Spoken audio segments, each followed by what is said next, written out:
Welcome to the Golden State Media Concepts Beauty Tips Podcast, the show that gives you advice on everything from hair to fashion to skincare products. We'll talk about the latest trends in makeup, hairstyles, and anti-aging remedies. And we'll cover all of the newest fashion trends.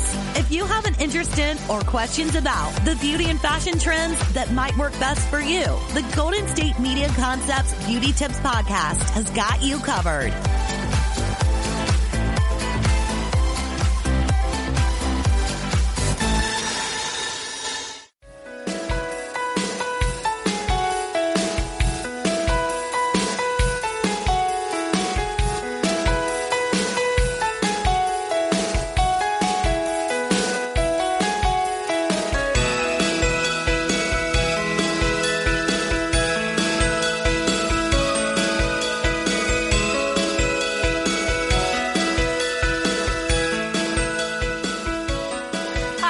Welcome back to the GSMC Beauty Tips Podcast, brought to you by the GSMC Podcast Network.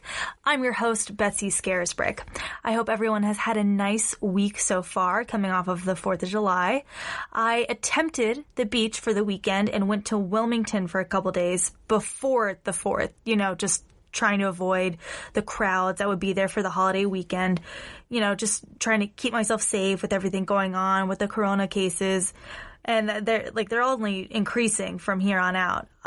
It was my birthday on Monday, and I got to spend that, with my family and just had a very nice, quiet day of relaxing, doing what I wanted. I turned 22. So, as some people might say, that would be my Taylor Swift year. So I have a fun show for y'all today. I'm going to be talking to you guys about the new beauty YouTuber drama that's occurred since I last talked to you guys, changes that are occurring in the beauty industry, nail care during a pandemic, and my top 10 looks from the virtual BET Awards last week. Stick around. We'll be right back. Well, here we are again. Another day, another drama in the YouTube community. Color me shocked.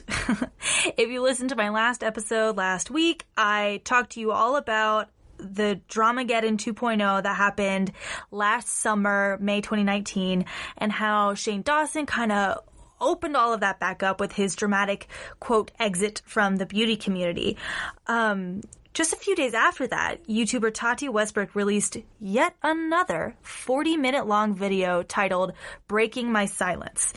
If you missed last week's episode, I'll give you a quick SparkNotes version of Dramageddon 2.0. Beauty YouTubers Tati Westbrook and James Charles were besties. James Charles promoted a multivitamin product who was a direct competitor to his bestie, Tati.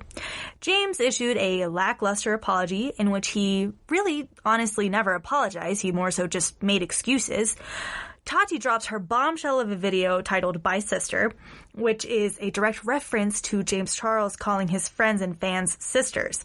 It was a 43-minute long video that has since been deleted and re-uploaded by another channel, and this is something that this happens constantly in the beauty community where people, drop some tea and then they delete it because they feel bad because it ended poorly for the other person, but by that point fans had already re-uploaded the video they deleted. So most of the things that I talked about from Dramageddon 2.0 were a case of deleted by the original user, reposted by another user. So in this video, she essentially details every negative aspect about James Charles and claims that her feelings go deeper than just multivitamins.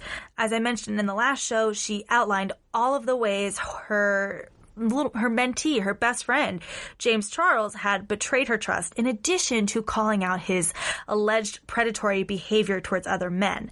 This includes an incident at her birthday party in Seattle last year where she says James was inappropriate with a straight waiter and was trying to convince the waiter to, quote, change sexualities. James Charles released his own 40-minute long video refuting all of her claims, some of these with receipts. And additionally, the waiter from Tati's birthday party released his own response to the video saying he was bi-curious, and this whole situation was still muddled with a lot of he said, she said. Other people from the beauty community also chimed in, like Jeffree Star, who is never far from drama. The only thing Jeffree Star added was support for Tati and slander against James. He tweeted, quote, "There is a reason that Nathan, who is Star's boyfriend, banned James Charles from ever coming over to our home again. There's a reason why I haven't seen him since at Glam Life Guru's birthday in February. He's a danger to society. Everything Tati said is 100% true." And I also read that quote in the last episode. Something to note is that tweet is the only time Jeffree directly addressed James Charles during the feud, and he never produced any evidence supporting his claim. Later, when Jeffree Star said he regrets ever getting himself involved in the situation, he was prepared to drop other victims, alleged victims of James Charles, and he stated on the podcast Mom's Basement, Star said, quote, "It's going to upset a lot of people, but the truth is that someone, and right now I can't legally say who, told us a few things. And we trusted that person's opinion, and then another person said some things that were friends with that man, and it really convinced us that he was a predator." And I'm all about believing survivors and believing women, and I think we should believe people when they claim assault. However, Jeffree's navigation of that situation, and he has previous false accusations, lead me to be skeptical of him. He claims to have audio recordings from one of Charles's alleged victims, and he says that Jeffree Star says that people are trying to make him out to be this person who ruined James Charles's career, when in fact he believes it's Tati and her video. However, as I mentioned last episode, Cameron Lester, who's worked with Jeffree on a beauty campaign, stated in an Instagram TV video that among other issues he had when working with Jeffree Star and Shane Dawson, was that he thought Shane Dawson and Jeffree Star had conspired to bring down James Charles and convince Tati to post her Bye Sister video. After everything had kind of died down from last year, the feud, although not forgotten, was definitely not the center of attention anymore. James lightly touched on it a few months ago in an interview with Joey Graceffa, saying that the drama had brought him to a really, really dark place. But coming to today, in her most recent video, Tati Westbrook said the same thing. After taking some time off of YouTube and away from her channel, Tati dropped her latest drama video. And in this video, she explains that she thinks that Jeffree and Shane were so jealous of James Charles that they gaslit her into making her original video. In her new 40-minute long video, she also said that after Shane Dawson's and Jeffree Star's docuseries had completed in December, she and James Charles met directly and compared receipts and evidence of what actually happened behind the scenes of their social media feud. She said she's always loved James Charles and that he told her multiple times how he wanted to be there with her for the video, but she wanted to do it on her own, not only for herself, but also because he was one of the people that she needed to apologize to. And there are a lot of tears in this video, and she cries a lot when she apologizes to James. Throughout this whole video, or this whole period of time from her first video to present, Tati has repeatedly said that she has never wished harm to anyone or tried to villainize anybody, and that it's very easy for her to follow the herd, especially when she's in a place of vulnerability. And I will say that I feel super bad for Tati. She spent the last year of her life now with this drama following her. She's clearly unwell because of it. Do I think she's blameless in this situation? Absolutely not. She's a grown woman who publicly criticized a 19-year-old and, to be completely honest, ruined his career and also life for a while. James Charles, has made a comeback and he's regained the subscribers and followers that he lost and then some. But in Tati's defense, she really has also been through a lot in the past year. She has clearly experienced a ton of negative consequences professionally, and also it looks like personally and physically and emotionally. while I am skeptical of the whole beauty drama as an outsider, one part of Tati's video that appealed to me as a human being, you know, it appealed to my pathos, was her talking about her fertility treatments. And she talked about how everything that's been going on for the past year has inhibited her ability to try fertility treatments because she's been too emotionally and physically weak for them to be successful. And that made me feel really, really sad for her. On the other hand, her blaming Jeffree Star and Shane Dawson, it feels like a bit of a cop-out. Do I feel like they probably had something to do with the Bye Sister video? Maybe, probably. You know, you trust your friends when they talk to you about serious topics. But also at some point, Tati also needs to take accountability. You know, why didn't she try harder to reach this, you know, child, James Charles, essentially, in a private setting to talk about her worries and fears? I know she mentioned that she tried repeatedly to reach out and didn't hear back from him, but it really makes me question where the logic was, well, he's not responding to my texts, let me release this huge giant video. But she says that after the ad by James Charles for competitor Sugar Bear Hair, she was left vulnerable and that she was in a place to be manipulated by Jeffree Star and Shane Dawson. So I guess her hurt and her vulnerability was what made her resort to posting this video. And I know she says that she regrets it a lot, but it makes you wonder about why you did it in the first place. Throughout the entire video, something that really put me off was how she kept saying that she thought she could be a good role model for Jeffree. It just really kind of rubbed me the wrong way because they're grown adults and Jeffree's had his own share of problematic instances where he certainly could have learned from them.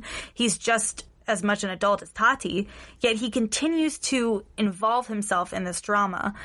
Something that I think is crazy is how Tati said, quote, "My opinion, he's going to go off, guys, and I don't think he will hold back. And I think we need to be prepared to understand that we need to forgive the people that he is holding hostage with veiled threats of exposure. We need to be prepared to forgive them. Otherwise, this won't stop." That's crazy that she's insinuating that Jeffree Star has this much blackmail material for the beauty YouTube community. I mean, one beauty influencer even suggested that this is why a lot of the community has stayed silent about his dealings because he has so much blackmail on others. But to me, at the end of the day, that's the most wild part of this saga. Like, it gives me a very ominous feeling about Jeffree Star. Not only that she said this, or that they said that, it's that several people are being made quiet because one beauty influencer has that much sway over them. And granted, that's all grounded in hearsay, but the concept of it is mind-boggling. And the thing is, while it's granted, it's coming from other people's comments or like theories or whatever, it also comes from years of beauty YouTubers subtweeting or just literally adding Jeffree Star, trying to insinuate that this guy is kind of scary. One person who's felt the sting of that is Jackie Aina, and Tati actually apologized to her in the video because Jackie Aina, to my knowledge, is the only one prior to this, well, not the only one, but she really went in and publicly called him out and cut all ties with Jeffree Star and his business dealings, including Morphe.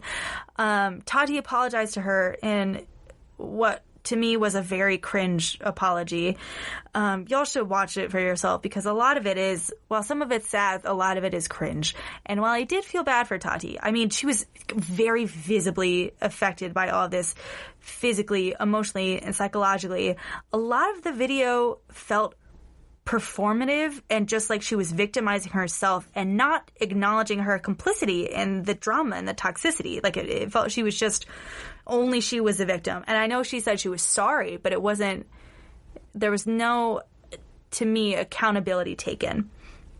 And while I do think she's a victim, like I said, I don't think she took accountability really. Apologizing for them is a great first step, but a lot of the video, and I watched the whole 40-minute thing, felt very much like she was victimizing herself and trying to minimize her role in the whole Dramageddon 2.0, even though she basically started the whole thing, regardless of whether or not Shane or Jeffree gaslit her into posting. It's in this way that she says Jeffree and Shane had both acted in various instances which led her to believe these terrible things about James through, private conversations and such. But back to Cameron Lester's point that Jeffree Star and Shane Dawson orchestrated this whole thing. When Shane Dawson posted his dramatic exit from the beauty community, he addressed some of these claims, and he basically said that he knew that Tati was thinking about the video, but played no part in her actually posting it or anything that came before or after. He concluded that James Charles deserved a piece of, quote, humble pie, and that while Jeffree Star is dramatic and also inserts himself into the drama, Shane loves Jeffree despite that. Now, this super backfired on Shane, especially after his video where he tried to, quote, the title of the video was Taking Accountability, and this video where he tried to take accountability for his past, after he posted it and mentioned some of the things that he knew he needed to make up for, including several instances of blackface, and that now infamous video of him jerking off to 11-year-old Willow Smith's picture. Viewers dug up receipts for his racism, pedophilia, and sexist remarks. The fallout from this included Target removing Shane Dawson books from their shelves and Morphe removing Shane and Jeffree's palettes from their website. Like, they became they would turn up no results if you search for them on the website. Shortly after Tati posted her video, Shane took to Instagram Live and recorded his reactions to her video in time as he watched. He claimed Tati was lying, manipulating her viewers, fake crying, a whole bunch of things. His whole rant was very poorly received, and a lot of that is because he didn't address anything in his own drama and only commented on how Tati was a liar. And a lot of the viewers on this Instagram Live, which can now be seen on YouTube, commented on Shane's emotion and his state and told him that he was acting unhinged, basically.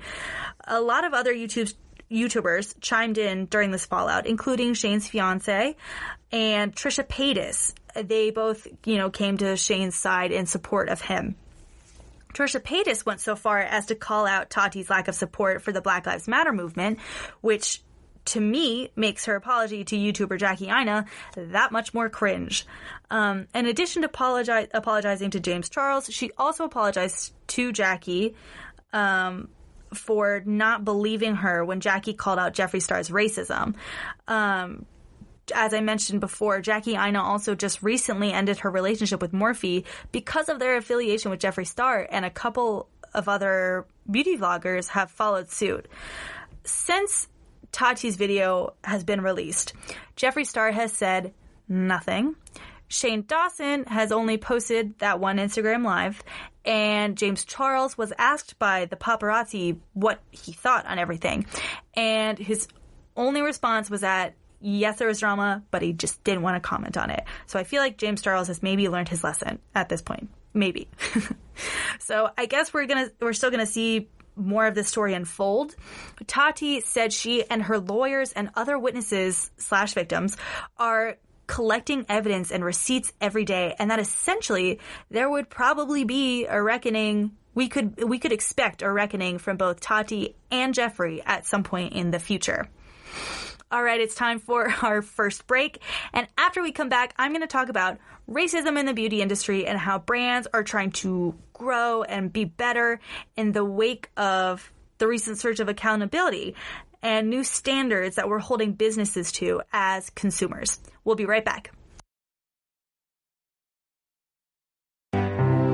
The GSMC Life and Happiness podcast takes you on a journey of exploration. We'll discuss tried and true methods alongside the latest trends of how to best live your life to its fullest and happiest. From psychology to meditation, science to self-help books, the GSMC Life and Happiness podcast will help you to discover what makes you happy and how you can live life being the best you possible. Download the GSMC Life and Happiness podcast on iTunes, Stitcher, SoundCloud, Google Play, or anywhere you find podcasts. Just type GSMC in the search bar.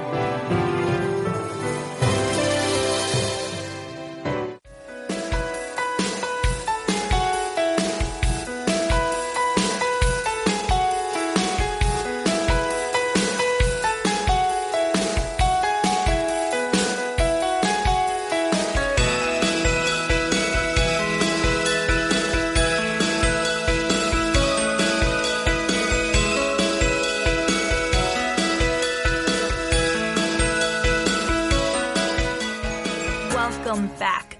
Before the break, I mildly dove into the drama that's continually affecting the beauty YouTuber community.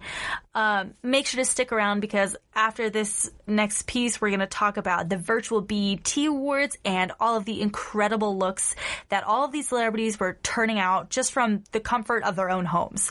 But before we get into that, I want to talk about a topic that has plagued the beauty industry from the beginning, but is finally starting to see some change, and that is the racism that affects the beauty standards.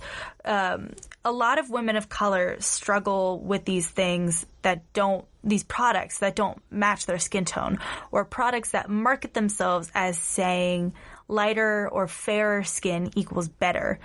In an article for Vogue Business, writer Katie Chitricorn talks about how the recent surge of demanding accountability for racist marketing is affecting some real change in major beauty brands like L'Oreal and Unilever.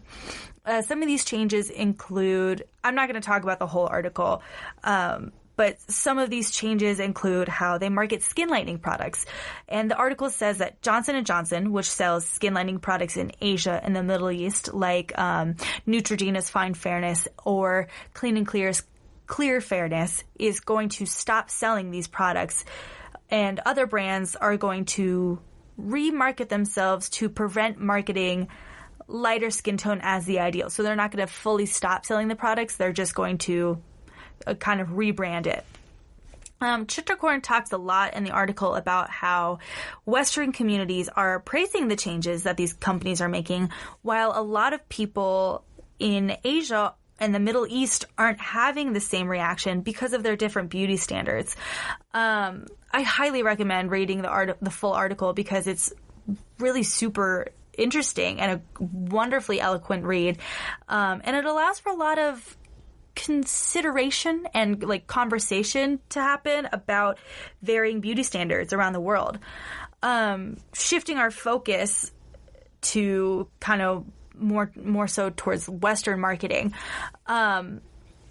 I, as a white woman, am a major target for the beauty industry, which makes it that much easier for me to find products that suit me and to find ads that are for me and to find brands that suit me, while Black women are spending 9 times more on cosmetics and skincare than non-Black women.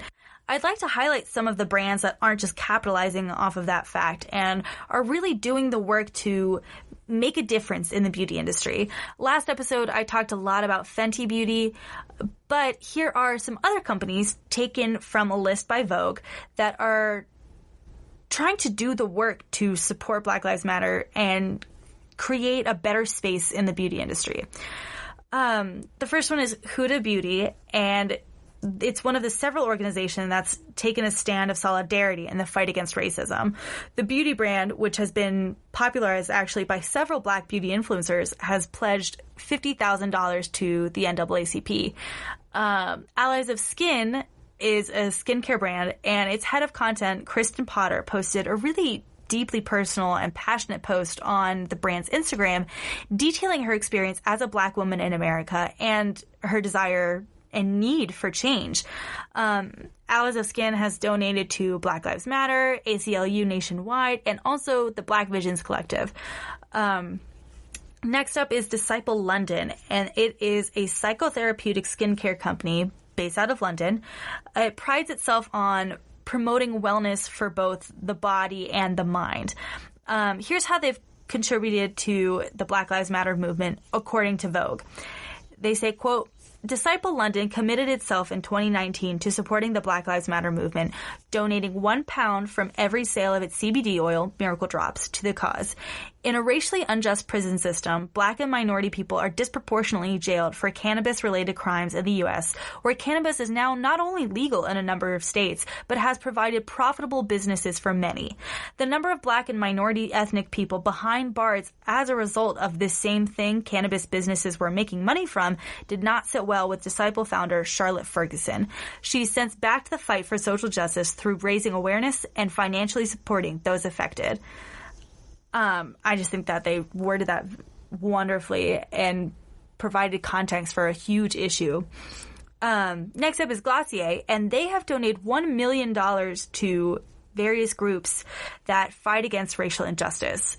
In addition to donating to those organizations, they've also donated some of this money to support Black-owned beauty businesses. So half of their $1 million will be distributed to organizations such as Black Lives Matter, the NAACP Legal Defense and Educational Fund, the Equal Justice Initiative, the Marsha P. Johnson Foundation, and We Are the Protesters. The other half will be made available in grants for Black-owned beauty businesses. And Anastasia Beverly Hills is following the same path as Glossier and donated $1 million to be split in half between anti-racism organizations and Black-owned beauty brands. And, you know, there's been a ton of calls to make changes in the beauty industry for forever. And sure, a lot of companies will make changes to their marketing plans or they'll release new products, but there hasn't been a ton of effective, lasting change. So I want to read to you some suggestions from Monroe Bergdorf, who is an activist and a model. In 2017, she was the first transgender model to act as the face for L'Oreal UK, but was soon dropped after Daily Mail published a Facebook post she wrote that was denouncing the racist rallies that were occurring in Charlottesville, Virginia at the time. So L'Oreal dropped her, saying that her comments went against what their mission was, which is to support diversity and tolerance towards all people, irrespective of their race, background, gender, and religion. But just last month, she was rehired by the brand after calling them out on Instagram for their post that was in support of Black Lives Matter. I'm going to read you her Instagram caption. She said, "Excuse my language, but I am so angry. F you at L'Oreal Paris. You dropped me from a campaign in 2017 and threw me to the wolves for speaking out about racism and white supremacy, with no duty of care, without a second thought. I had to fend for myself being torn apart by the world's press because you didn't want to talk about racism.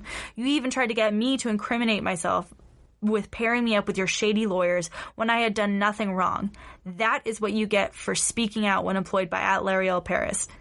Racist snakes, you do not get to do this. This is not okay, not even in the slightest. I said just yesterday that it would only be a matter of time before racist AF brands saw a window of PR opportunity to jump on the bandwagon. F you, F your solidarity. Where was my support when I spoke out? Where was my apology?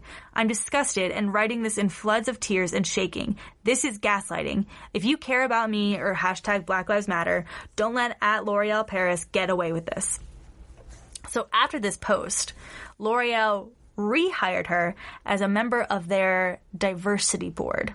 Here are some of the things that she wrote for Vogue as suggestions for how to create real change in the beauty industry. And I don't think that these are solely applicable to the beauty industry. I think they can, be used as models for other businesses as well. So she starts out with hire us. She says, quote, it really is as simple as hiring a diverse workforce and consciously creating an inclusive work environment that recognizes and celebrates human differences. Diversity is essential, but it's also the bare minimum. And Monroe is 100% correct. It's not enough just to have Black, Indigenous, people of color in front of the camera as the face of the brand. In order to create a well-rounded and thoughtful organization, you have to have a well-rounded group of people from diverse backgrounds. She also says, quote, diversity done right benefits everyone. It reduces oversight and helps to create a well-rounded product that is inclusive and appealing to a larger consumer base. Diversity done wrong is tokenistic. It's a two-dimensional box ticking with a view to profit rather than progress. And I think Cameron Lester, in his video about Jeffree Star that he posted a couple weeks ago about his experiences with Star's beauty campaign, brought up that exact point. He said that he felt he never had a strong friendship with Jeffree Star, and that he was, as he called it, just the token black kid. The next thing Monroe says is to pass the mic. She says that, quote, authentic representation requires authentic storytelling. And she says that folks in marginalized communities want to hear their experiences validated. She says, quote, now is the time to encourage speaking up against all forms of oppression. So don't speak over us, don't silence us, pass the mic, and offer up your platform. This is something I've seen a lot of people take to Instagram and do. Celebrities with large followings will offer up their Instagrams for people in their industry to talk about their experiences. Julia Roberts, Gwyneth Paltrow, and Busy Phillips are among the celebrities who have done this. Monroe also says, as her next point, to take a stand for something. What she means is that you have to be willing to ruffle a few feathers in order to stand for what's right, even if it goes against the grain. And not only that, but it's not enough to just post a black square on your Instagram or post a story that's for anti-racism. You have to do the work and take action. She says, quote, work with activists and organizations who are on the front lines of social movements. Support artists who are breaking new ground and speaking up in their industries. Speak out against injustice when you see it happening and encourage your audience to use their voices too. Utilize your beauty communities as a force for positive change. Encourage them to share their own stories and express what it is that they stand for themselves. The next thing that Monroe lists that companies should do is to open their purses. She calls for people to get paid what they are worth, citing that black talent is still being paid less than their white coworkers. She says, quote, to truly be part of the change, you need to be willing to invest in the change, which is what those companies I previously listed are doing. They are using their money and place of privilege to try and make tangible change in the communities that need it and the communities that deserve it. Monroe also calls for companies to hold themselves accountable. She emphasizes that we're all human and we all make mistakes, and that's something that I've struggled with a lot personally in my own anti-racism journey. Sometimes I get so focused on making sure that I don't say any of the wrong things that I end up speaking out less than I should. But she says, quote, it isn't about the mistake. It's about how you hold yourself accountable. The sincerity of your apology and the steps you take to make it right to ensure that it doesn't happen again. The worst thing you can do is do nothing and hope it will go away. We've also seen a lot of this recently with celebrities and cancel culture and resurfacing of old, really problematic stuff. The worst thing that comes from these situations is sometimes the person's reaction to their own terrible content. If your apology is just to, placate the angry mob, then you aren't holding yourself accountable. Philippa Sue tweeted a couple days ago and said, cancel culture.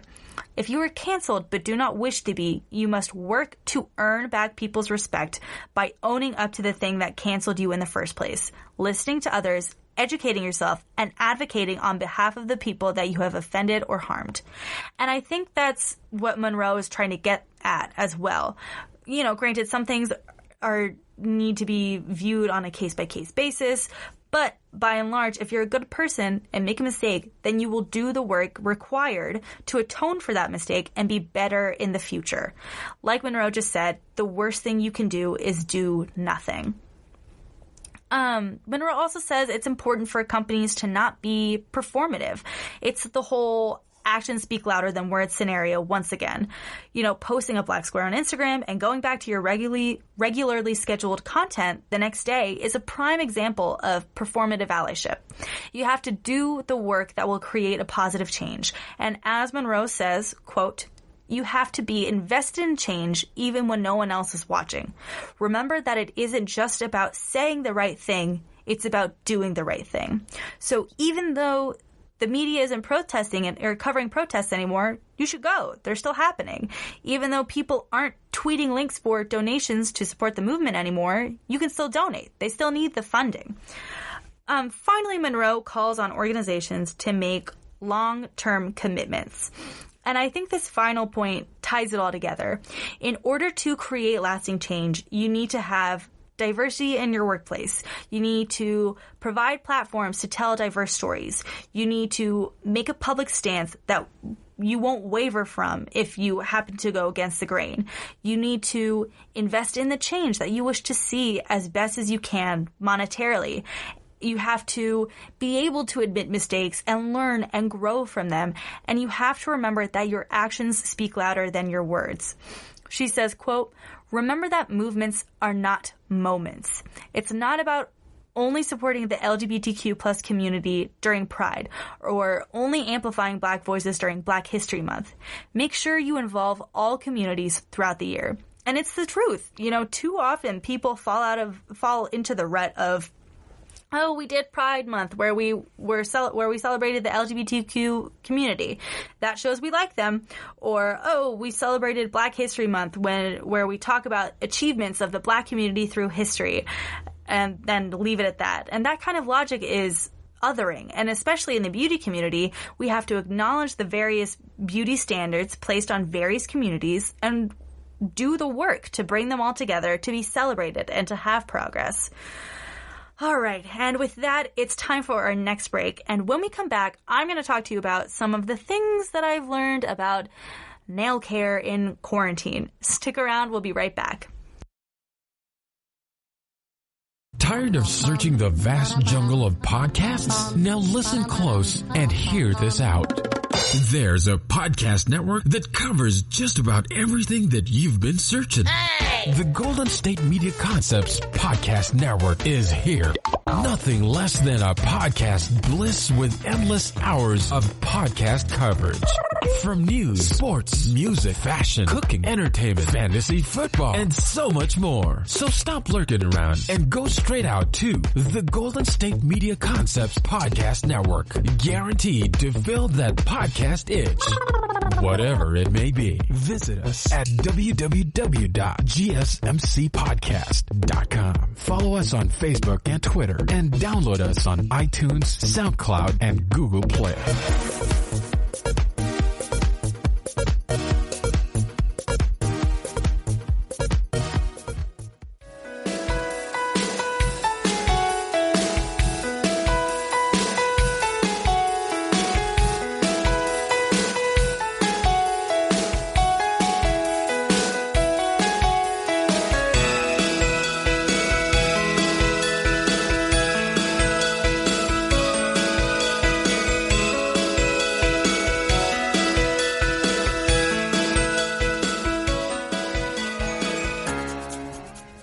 Welcome back to the GSMC Beauty Tips podcast. Before the break, I discussed some of the positive changes happening in the beauty industry that addressed racism and how the industry is progressing and doing the work to make the community more inclusive.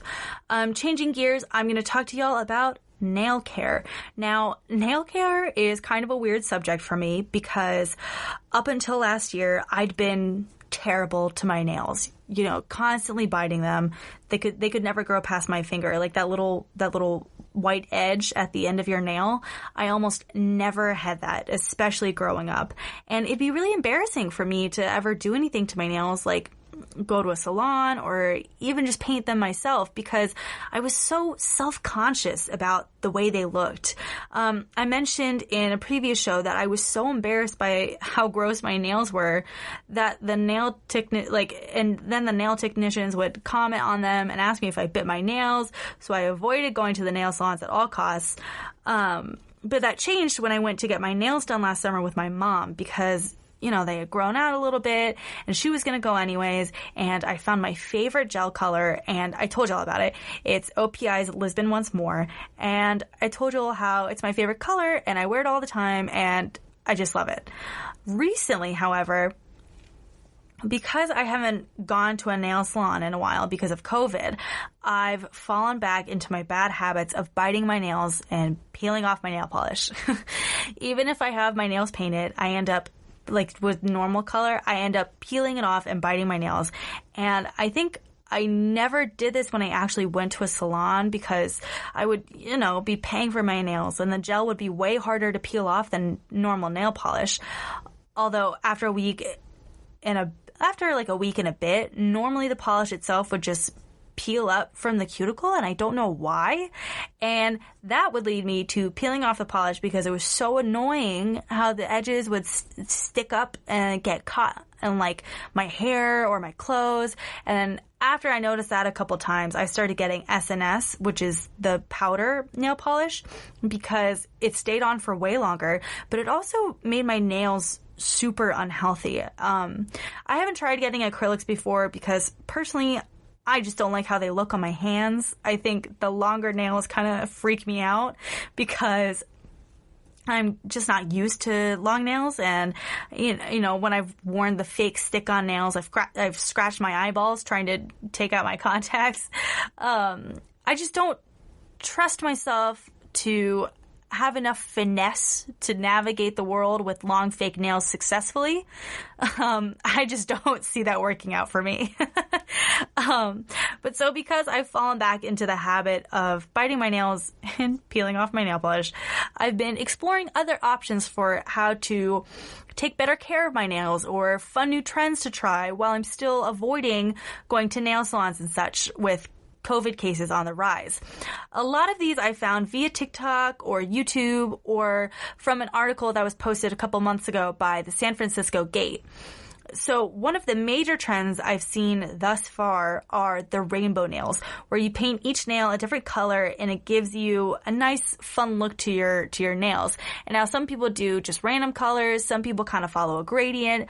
Everyone I've seen do it looks like they've had success and has had their nails look really cute. For myself, I also don't know if I could swing this because I'm absolutely terrible at painting my nails. Like, it's abhorrent how bad my nails look a lot of the time when I paint my own nails. When I paint my nails, there's never not nail polish on the cuticles and on my fingers. I will say sometimes it's fun to get polish on the sides because I like to peel it off. It's one of those weirdly satisfying things, like pimple popping videos. God, I remember when I was in elementary school and my friends and I would go to the pool during the summer and we'd paint our nails there.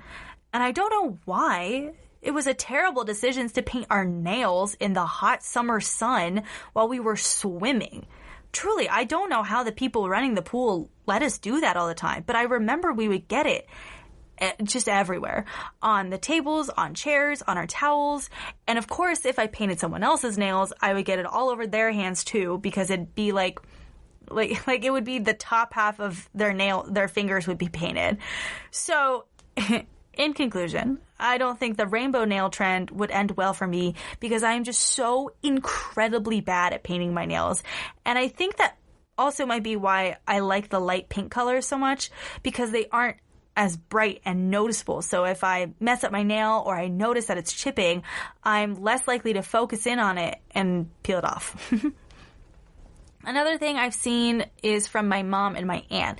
They tried these nail sticker things that are basically sheets of nail color that stick onto your nails and are supposed to act as your nail polish. I found a step-by-step list on how to apply them from InStyle magazine, so here's what they say to do. Step 1 is prep your nails by cleaning them up. That means filing them into whatever shape you need, fixing your cuticles, or buffing them. And they say to take a cotton ball with nail polish remover or acetone and take the cotton ball to your nails to remove excess oils so the sticker will stick better. Step 2. Next, they say to apply the nail stickers. You line the rounded side to your cuticle, remove the backing, and stretch it to fit over your nails. They say that there are multiple size options for multiple nail lengths, and after you fit it to your nail, you smooth it down from cuticle to tip.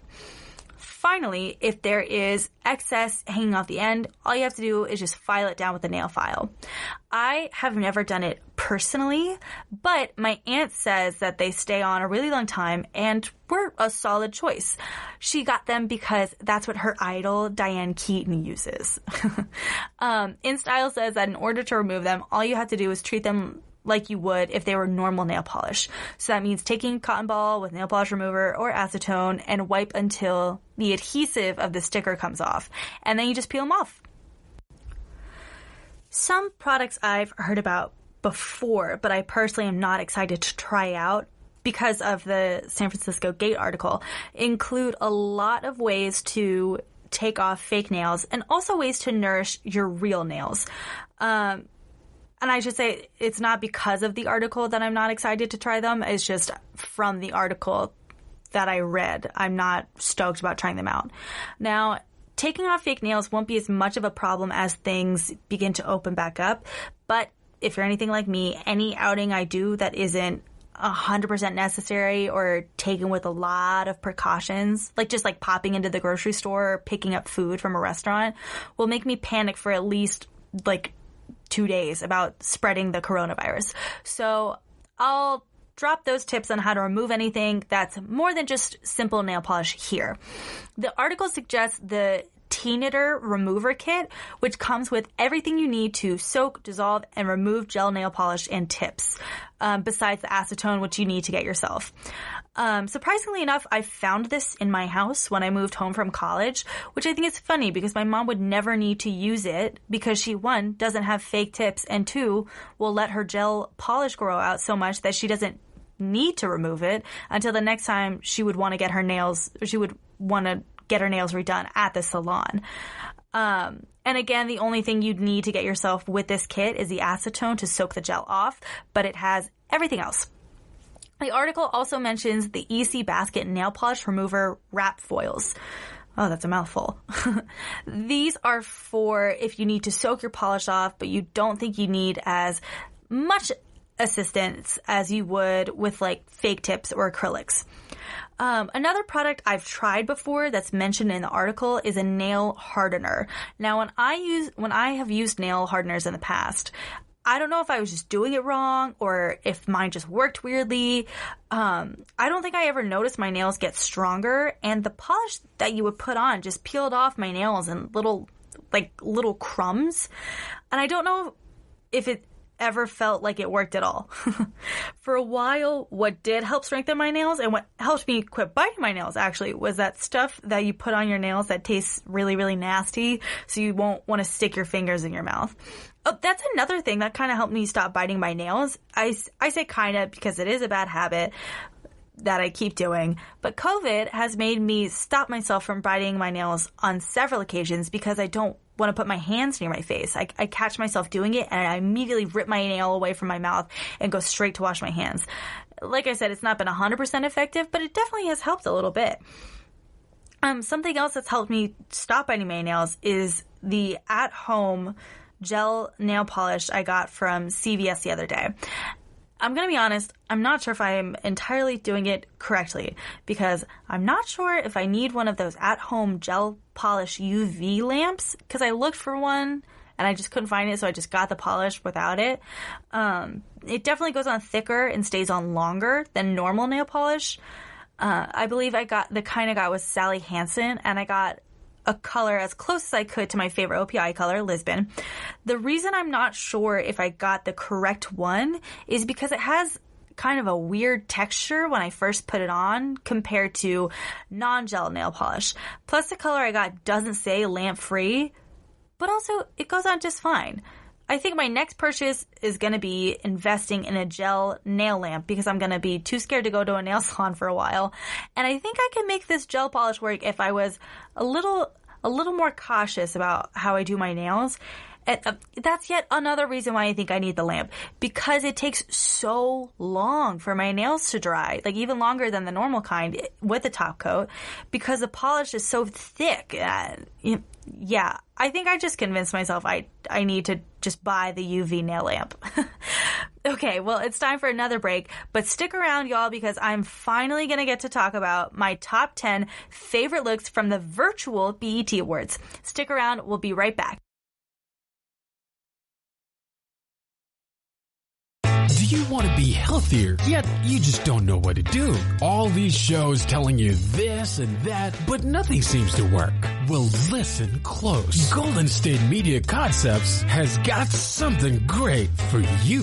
The Health and Wellness Podcast dedicated to workout trends, healthy eating habits, diet, and everything about healthy living. Join us in our banters as we help you not just live life to the fullest, but live it to the healthiest.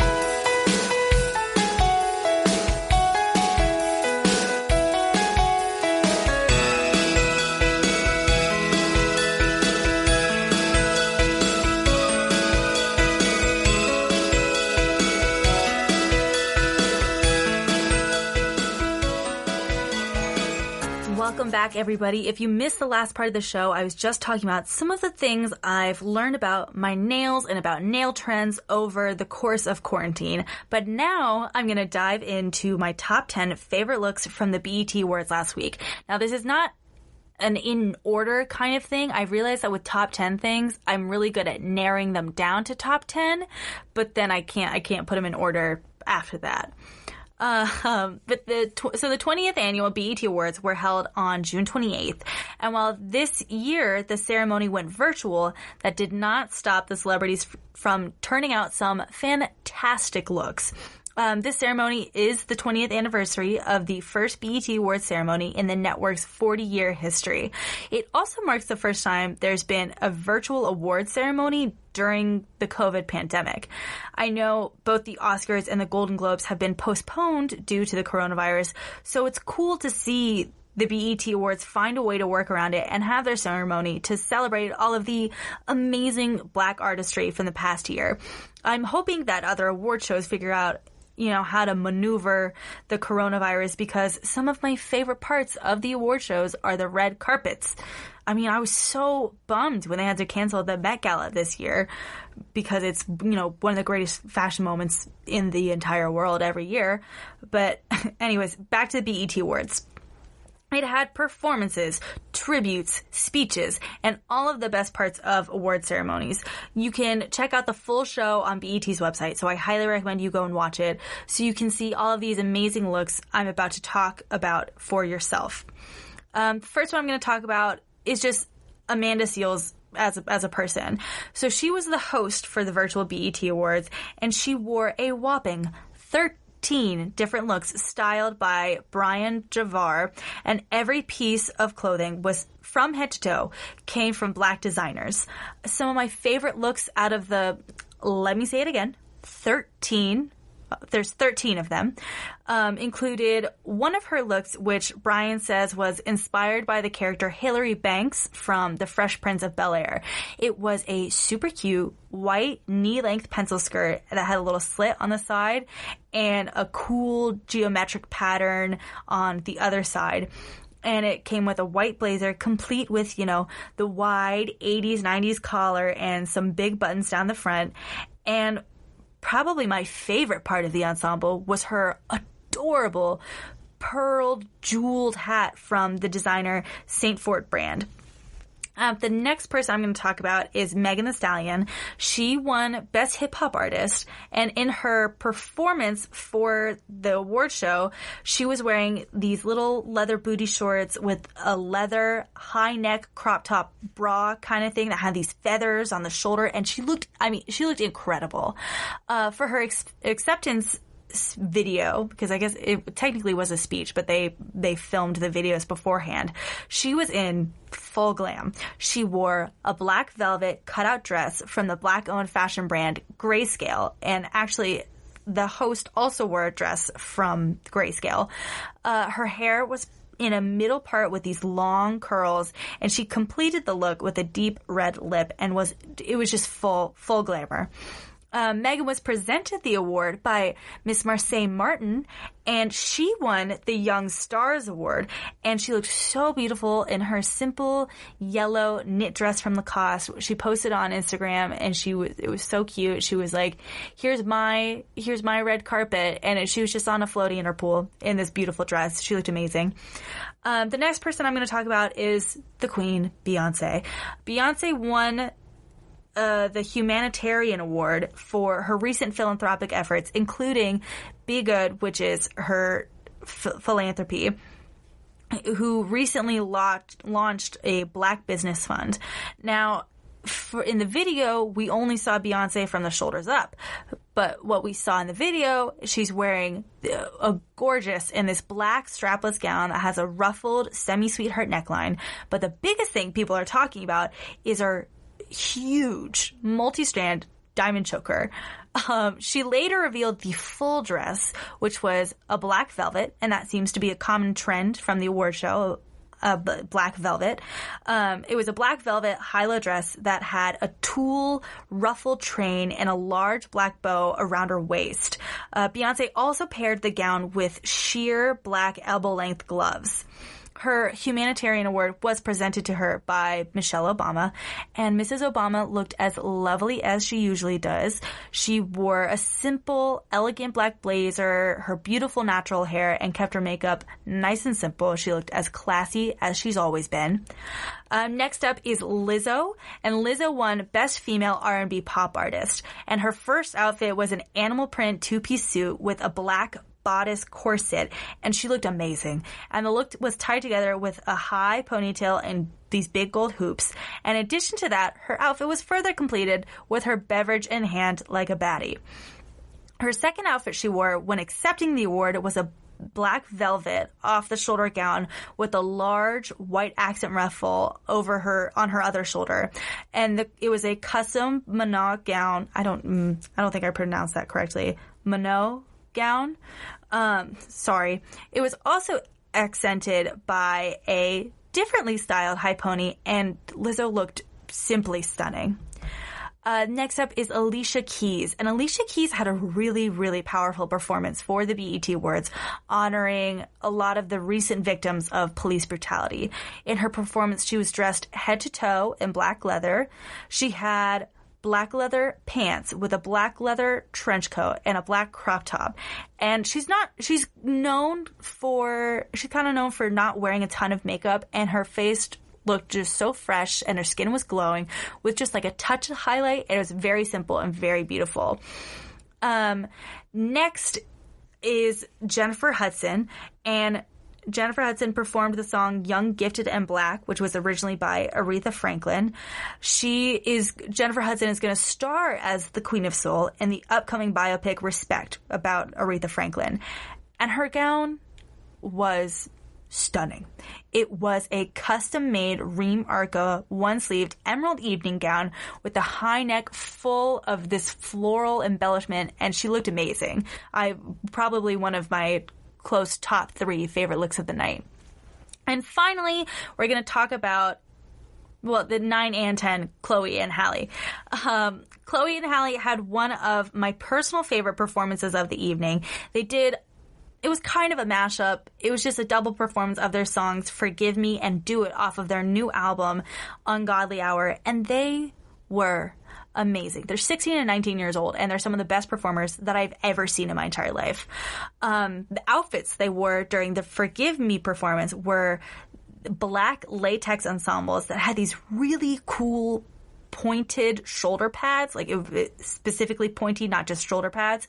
They were very Gaga-esque, the shoulder pads, and also kind of reminded me of Maleficent's shoulder pads. Chloe specifically was wearing these killer shoes that looked like high-heeled rhinestone combat boots that were just so cool. When the song switched to Do It, the sisters' outfits turned into these white, strappy, reflective ensembles, and it kind of reminded me of like a 90s music video, and I think that probably has something to do with, the reflective fabric and the low-rise parachute pants. If you haven't seen their performance yet, please go and check them out, because they're, like I said, they're two of the most amazing, talented people I've ever seen in recent memory. Well, most amazingly talented people I've seen in a long time. Hallie is set to play Ariel in the upcoming live-action Little Mermaid film, so keep an eye on her and Chloe because, I mean, they're already on the rise and they've already become huge, but they're going to become, like, huge. Well, that is all I have for you today. I really enjoyed talking to you about some, important things going on in the beauty industry, some drama that's happening in the beauty industry, my weird thing about peeling my nail polish, and my favorite looks from the BET Awards. Thanks for hanging out with me. You've been listening to the GSMC Beauty Tips Podcast, brought to you by the GSMC Podcast Network. I would like to ask that you please remember to subscribe to the show and write a nice review. That really helps us. Also, if you could please follow us on Facebook, Twitter, and Instagram. Thank you, and I'll see you again on Tuesday. You've been listening to the Golden State Media Concepts Beauty Tips Podcast, part of the GSMC Podcast Network. You can find this show and others like it at www.gsmcpodcast.com. Download our podcast on iTunes, Stitcher, SoundCloud, Google Play, or anywhere you find podcasts. Just type in GSMC to find all of our shows from the GSMC Podcast Network, from health and wellness to entertainment and life and happiness to sex and relationships. You can also follow us on Twitter and Facebook. Thank you, and we hope you have enjoyed today's episode of the Golden State Media Concepts Beauty Tips Podcast.